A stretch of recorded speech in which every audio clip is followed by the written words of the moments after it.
Wala pang 1 year si Duterte, malami na gawa, 6 months pa lang. Sino? Si Duterte. Ay.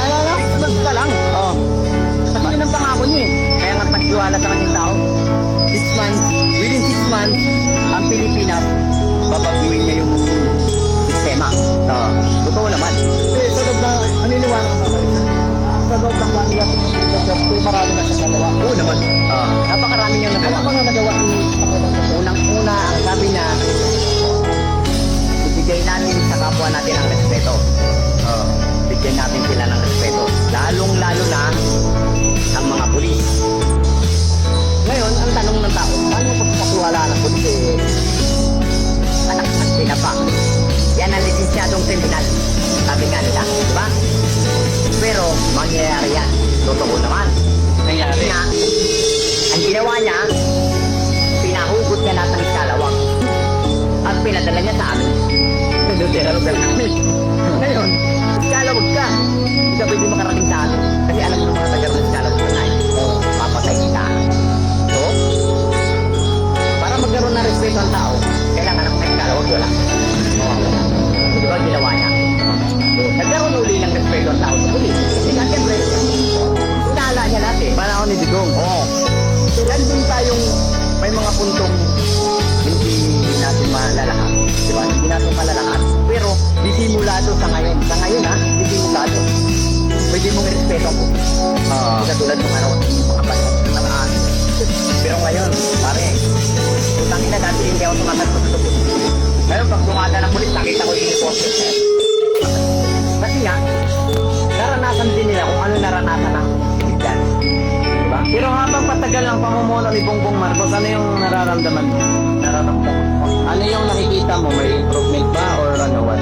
Ano yung pagkakaiba ng panahon ni Digong? Ang laki ng pinagkaiba. Kasi nung kapanahunan Sa loob ng 2 years ni Digong, anong meron?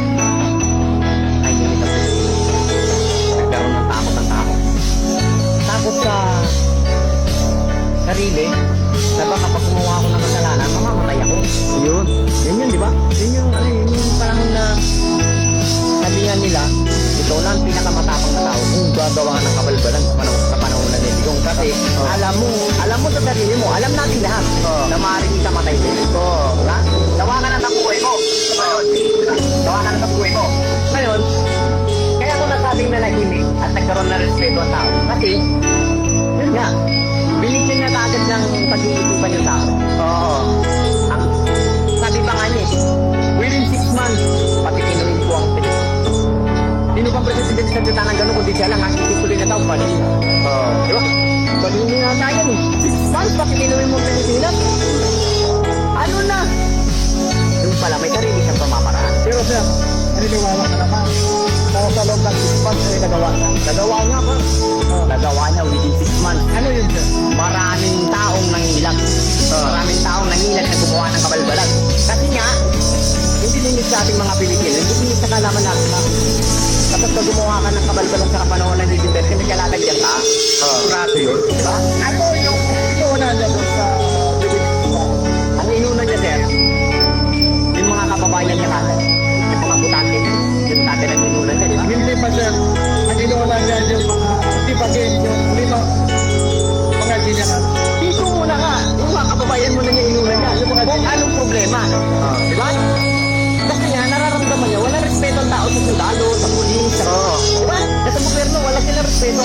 Dati. Oo, dati. Hindi yun sir, pinalit na yung respeto. Oo.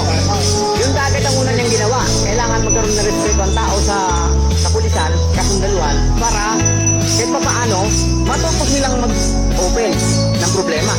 Di ba? Nagkaroon pa nga ng matalaktan. Isumbong mo kay mamang pulis. Kami nang bahala. Di ba? Ngayon, ito sistemang yun, nagawa niya ng paraan ng ganung bagay, stop, kahit matataas na opisyal, nilalatak niya, wala nang pakailan. Di ba? Samantalang maaaring niyang ikapahamak. Pero ginawa niya ng paraan. Ginawa niya ng paraan kung paano maging ganun ang sistema sa pamamalakad niya, sumunod.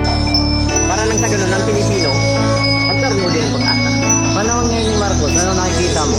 Sa ngayon, sir, Sa kanya ngayon mag 2 years na siya. totoo lang, sir. Sa ngayon, ha? Kasi, para sa akin na nga, sa mga katulad namin sa talantakan,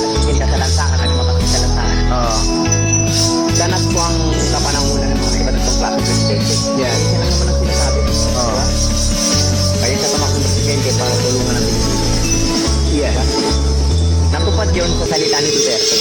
Kapanahon nga ngayon, na wala na si Duterte, para sa akin na hindi ko alam kung anong iisipin ng iba.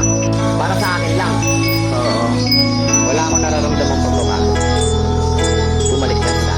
Bumalik sa panahon ng Kapanahonan ng ibang presidente. Hindi kay Duterte. Diba? Bumalik na sa dating kalakaran ng Pilipinas. Hindi sa panahon ni Duterte kasi nung panahon ni Duterte hindi ka pwede magsabi. Pero hindi ko pwede ganyan. Bawal yan. Diktato ka. So ngayon, bumalik mo sa ganun. So maniwala ka sa hindi. Nakaupo ko dito mag-aabot. Yan lang sa may gigit. Napapansin ko may nag-aabot na. Oo.